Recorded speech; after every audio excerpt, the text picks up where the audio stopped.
وسیل غیر کی آنے والی ایپیسوڈس تو بہت ہی زیادہ انٹرسٹنگ ہونے والی ہیں۔ آنے والی ایپیسوڈس میں آپ دیکھیں کہ شفا ٹھیک ہو کر گھر آ جاتی ہیں، لیکن اس سب کے بعد وفا کو اس بات کا احساس ہو جاتا ہے کہ شفا کتنی زیادہ اہم ہے سالس کے لیے، اور وہ شفا سے ملنے کے لیے بھی جاتی ہیں تو شفا اس سے کہنے لگتی ہے کہ خود سے محبت اور کسی اور سے محبت ایک کیفیت کا نام ہے، اور جب میں اپنے آپ کو نقصان پہنچا سکتی ہوں تو تمہیں نقصان پہنچانا میرے لیے کوئی بڑی بات نہیں۔ اب وفا بھی تہذیب سے بات کر رہی ہوتی ہے کہ اگر شفا نے کوئی ڈرامہ کیا ہے، لیکن پھر بھی یہ بات تو میں اچھے سے جان گئی ہوں کہ اس ڈرامے کے اینڈ کے بعد میں یہ جان گئی ہوں کہ وہ کتنی زیادہ اہم ہے۔ اور وفا بہت ہی زیادہ تکلیف سے گزر رہی ہوتی ہے کیونکہ وہ جانتی ہے کہ سالس صرف اور صرف شفا سے ہی محبت کرتا ہے۔ شفا بھی اب سب سے کہہ رہی ہوتی ہے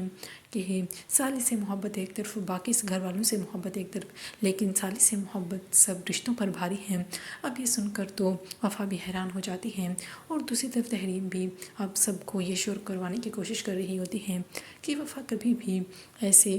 اس کے ساتھ زندگی نہیں گزارے گی، ایسی لڑکیوں کی محبت میں مختصر ہوا کرتی ہے۔ اور دوسری طرف رجات کی ماں بھی اس سے کہتی ہے اگر تم یہ سوچ رہے ہو کہ تم اسے پلکوں پر بٹھا کر اپنی زندگی میں شامل کر لو گے تو تم ایسا سوچنا بھی مت، میں ایسا کبھی نہیں ہونے دوں گی۔ اور وفا بہت ہی زیادہ رو رہی ہوتی ہے، وفا کے پاس اور کوئی چارہ نہیں ہوتا، اس لیے سب گھر والوں کو بلاتی ہے اور سب گھر والوں سے کہتی ہے کہ مختصر بات تو یہ ہے کہ میرا سالس سے اب دل بھر گیا ہے اور میں سالس کے ساتھ مزید نہیں رہنا چاہتی۔ یہ بات سننے کے بعد تو فرجات کی ماں، سالس اور باقی سب حیران ہو جاتے ہیں۔ سالس جانتا ہے یہ سب میرے لیے کر رہی ہے،